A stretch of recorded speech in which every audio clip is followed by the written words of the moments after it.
Hector Soto, and I will briefly describe my educational journey to becoming a cytotechnologist.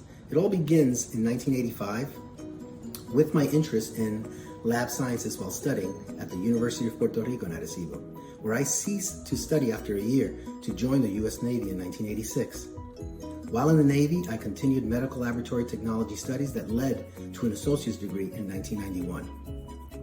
It was in 1994 when I experienced the completion of an accredited cytotechnology program at the National Naval Medical Center in Bethesda, Maryland.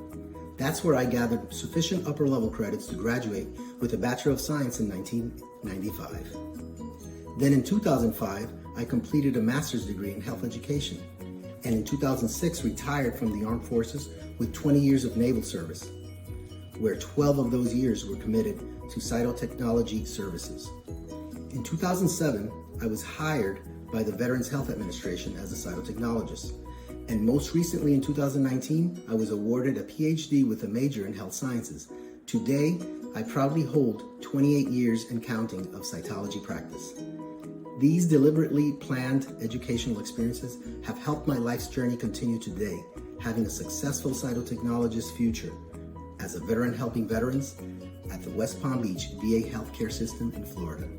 I certainly hope this short video is empowering, and thank you. Hello, my name is Lucelina Rosado. I have been a cytotechnologist for about 17 years. My career started back in Puerto Rico, where I was working as a junior cytotechnologist for a private lab that was affiliated to a major hospital in the San Juan metro area. We used to travel to different parts of the island, and we would hold these FNA clinics of the head and neck and breast. It was a whole cytology team and the medical director of the clinic. This early on experience helped me a lot with the future of my career, because I was exposed from the very beginning to patients, which is something that as cytotechnologists we don't get to see for the most part. And I was able to tend to their needs, work in a high-paced environment, and become familiar with many other aspects in the medical field that as cytotechnologists we don't really have to do or see in a regular basis. Later on, I moved to Boston, and I work at Beth Israel Deaconess Medical Center, where I gained more experience with non-GYN cytology. I was also teaching residents and fellows on GYN and non-GYNs, and I was also able to contribute to lean initiatives in the laboratory. A few years later, I moved to the New York City area, and I work at Mount Sinai Healthcare System. And in there, I gained vast experience with endobronchial and endoscopic biopsies in very high volume clinics. After that, most recently, I've been at the #1 hospital in New York State, New York Presbyterian Hospital, Weill Cornell Medical Center. And in here, I've had many other experiences in other areas of cytology. One of them that I love the most is attending the ultrasound-guided fine needle aspiration biopsies.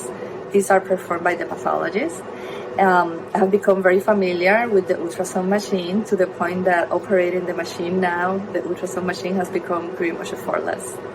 My love for teaching has continued on, and I still do teaching of residents and fellows and students.